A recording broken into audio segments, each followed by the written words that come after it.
When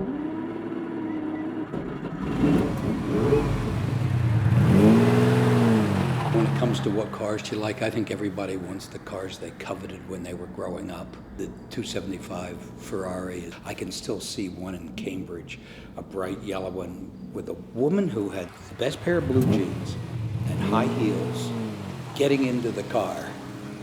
I got the car.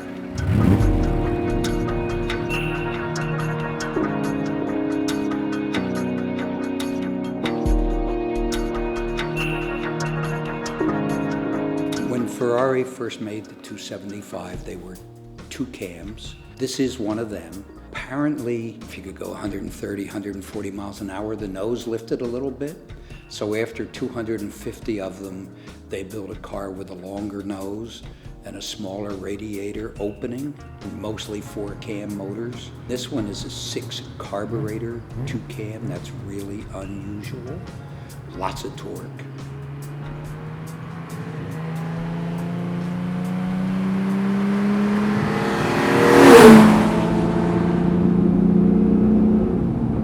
You really can feel the power in the motor climb as you use more revs. I mean, it's all hands-on. It's not a car you ride in, it's a car you drive.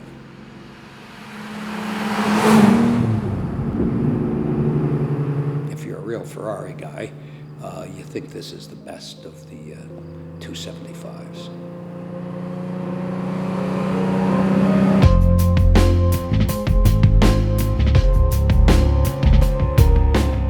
Took my senior year off from college and went into Merchant Marine and made enough money to buy my first car that I could actually race, an Austin Healey Sprite. When I started and had no resources, yes, it was driving your race car to the track. That was not unusual then. It was bumming a motel room floor from somebody you knew, and it was driving the car back afterwards and spending absolutely as little as you could. It is now time. I had real success. My first professional race, I beat Jim Clark in an identical car on a 200-mile race at Mosport. That was a pretty big deal, but I never managed to turn it into a career. There are a few things, not a million, I'm proud of. One that sounds so minor is when Formula Ford was really getting started. That's the class that the good guys were in, kind of its biggest year. I won every race.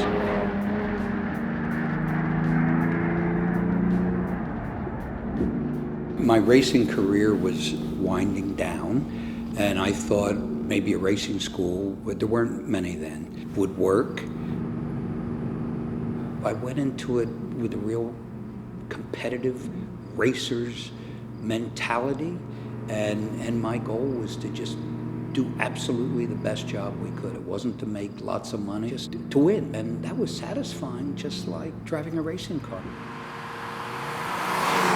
There was a time when 8 out of the top 10 guys in Winston Cup, when that was the NASCAR series, were all school graduates. Lime Rock quickly became our most important track.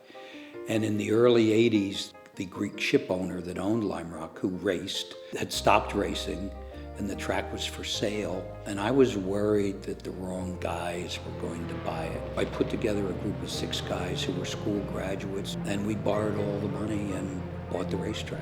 Unfortunately, those guys all, over time, dropped out, and I was the only guy left.